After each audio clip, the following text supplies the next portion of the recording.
Enforcement. What we've determined right now is that the audio sound that you've been hearing is actually the name Laurel. To Capitol Hill.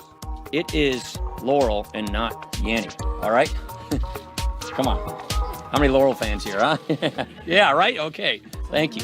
In the end, science called a winner. If you heard Laurel, you are correct. And like the dress, Yanny or Laurel served as further proof it doesn't take much to break the internet.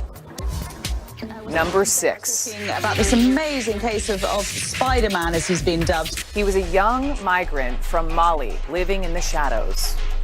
But in the span of 30 seconds, Mamadou Gassama's selfless act of bravery captivated the world.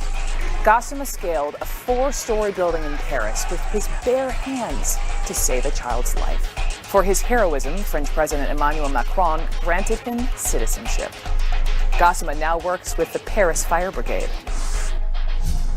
Number 5, a deep sigh of relief after 38 agonizing minutes. With nuclear tensions between North Korea and the United States running high, people in Hawaii got this text. Ballistic missile threat inbound to Hawaii. Seek immediate shelter. This is not a drill. An emergency alert that sent panicked families to seek shelter anywhere they could, with some even putting their children in storm drains. Within 12 minutes, Congresswoman Tulsi Gabbard tweeted that this was a false alarm. But there was no word from the governor, who admitted he'd forgotten his Twitter password. What happened today was totally unacceptable. It took 38 minutes for the emergency alert system to declare a false alarm.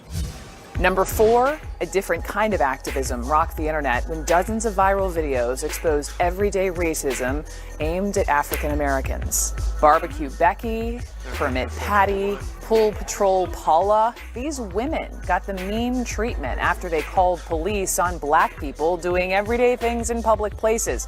Even Starbucks got its share of social media scorn after 2 black men were arrested for waiting at a store in Philadelphia. Starbucks later apologized for the incident and launched employee anti-bias training. Number 3, Professor Christine Blasey Ford publicly recounting her alleged sexual assault. It's hard for me to breathe, and I thought that Brett was accidentally going to kill me. Ford accused then Supreme Court nominee Brett Kavanaugh of assaulting her when they were just teenagers, an accusation he repeatedly denied. President Trump mocked Ford's testimony during a campaign rally. How did you get home? I don't remember. How'd you get there? I don't remember. Where is the place? I don't remember. How many years ago was it? I don't know. In a series of tweets, Trump claimed that if the attack Ford alleged, quote, was as bad as she says, charges would have been immediately filed with local law enforcement authorities. The hashtags We Believe Dr. Ford, Believe Survivors, and Dear Professor Ford started trending as hundreds of thousands of women took to social media to express their solidarity. And using the hashtag Why I Didn't Report, countless more spoke of feeling ashamed and powerless after their own sexual assault experiences, of no one believing them. Number 2, in Parkland, Florida, the students of Marjory Stoneman Douglas High School turned the worst day of their lives into a political movement. We can say, yes, we're going to do all these things, thoughts and prayers. What we need more than that is action. Students created the Never Again movement to prevent gun violence and help organize the March for Our Lives in Washington, D.C., which became the most tweeted about movement of all of 2018.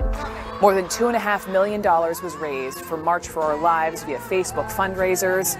Even President Barack Obama's inspirational tweet about the march became the second most liked tweet of the year.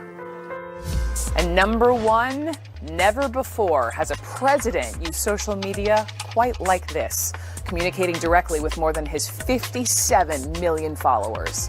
From antagonistic tweets about world leaders and political foes to trafficking in half-truths, @Real Donald Trump helps set the tone for the day's news coverage and political discourse. Whether he's blasting what he calls the rigged witch hunt of the Mueller investigation, calling the media fake news, or heaping praise on allies and supporters. The president tweeted and retweeted more than 3,000 times in 2018 and is the most tweeted about political figure of the year. Make America great again.